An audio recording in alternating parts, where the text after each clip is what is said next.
What is going on, guys? I think this is upside down. Anyway, I guess it doesn't matter. By God's grace, here I am making this video for you guys. If you listen to the podcast on Trick My Knife, then I'm going to show you some visual cues on what I was talking about. Now, I have no tripod. I have a hand. And this is the production quality you get for now. So, these are some of the knives that I talked about. This is my go-to Tops tracker. This is the Ulticlip. Clips into your pocket. Okay. They work just like that. You slip it inside there and it clamps down. They're very secure. And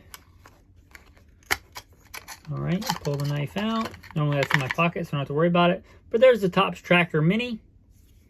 You can see the shape I was talking about. It's very light. It's very handy. As you can tell, it's well used and well worn. Well loved. It's a good knife. There's that.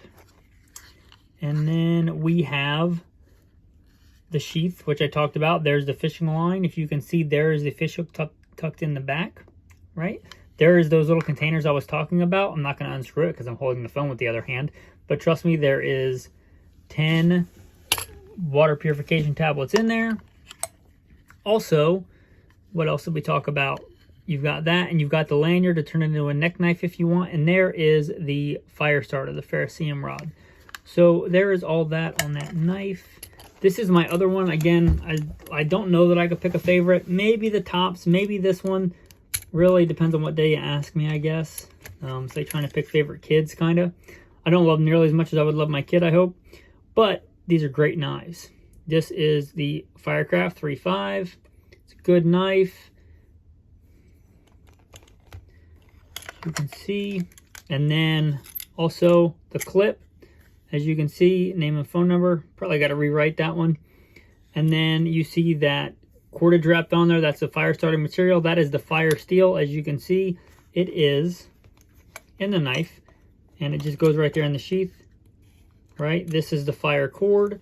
This is the lanyard that comes out to become a neck knife. And there is the container to hold the water purification tablets.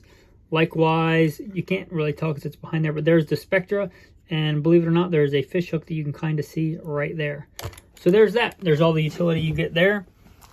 This is the big Tops tracker, or I guess this is the normal size Tops tracker to show you, I guess, give you a size comparison. So there is the Tops tracker. This is the mini to give you an idea of the size.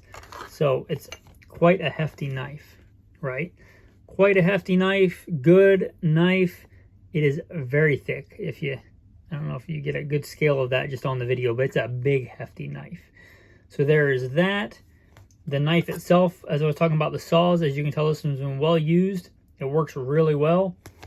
And there is that. What was I talking about? On this sheath, as you can see, right, you got your fire starter that fits right in there. I put duct tape on it so that it won't slide out. And then we have, all right, we got our little tinder right there, which I'll tell you guys, I didn't say it on the main podcast, there's gunpowder in there. So if you can't start a fire with gunpowder, you got problems. And then your little emergency saw there, your commando saw. This is the fire cord that I was talking about. If you look, that red piece in there, that's basically a wick, a wax-coated fire starting tinder. And it's also a 550 cord. I guess I have two of those tinders. That is a different kind of tinder, not gunpowder. So there is that. This is that cordage I was talking about. This is some wrapped up. I hope it's the same kind because this kind that I had burns really well. I assume that this is what it is. I always assumed it was manila because I've heard of manila rope and it looks just like it. But maybe it's not. So there's that. And then there's the scalpel. Again, this knife is pretty hefty. I might want something a little bit smaller. Get something stuck in my leg or have to cut something out. Or who knows what. But there's that. And this is the piece of paper with the fishing hooks. So this is basically in there for tinder. And the fishing hooks are on there with the Spectra. So there is that. And then I'm going to save the best for last there. And then we've got our, this is just a very small, light, handy diamond stone. I couldn't even tell you where I got this. It came with something, and I don't even remember what, but it goes well with that knife. And then the tactical top ramen packet. So there we are, men. So hopefully you enjoyed that video. Hopefully it was instructional. Oh, I almost forgot the ultralight kit. So this is the Benchmade Bailout, right? It's a good, super thin knife, but it's 3V steel, which means it should be super strong. I haven't like shoved it into a tree and stood on it or anything, but there's that. And as you can see, there's the ferrocerium rod in the back of it that I could pry out of there and use it to sort of fire if I needed to. Anyway, with that, little panorama there, working on my camera skills. Because if we learn from Napoleon Dynamite, girls only want guys with good skills. I'm trying to up my camera skills, even though I guess it's too late now because my wife already married me. But check that out, guys. That's some of the stuff I was talking about in the podcast. Hope you enjoyed. Have a blessed day.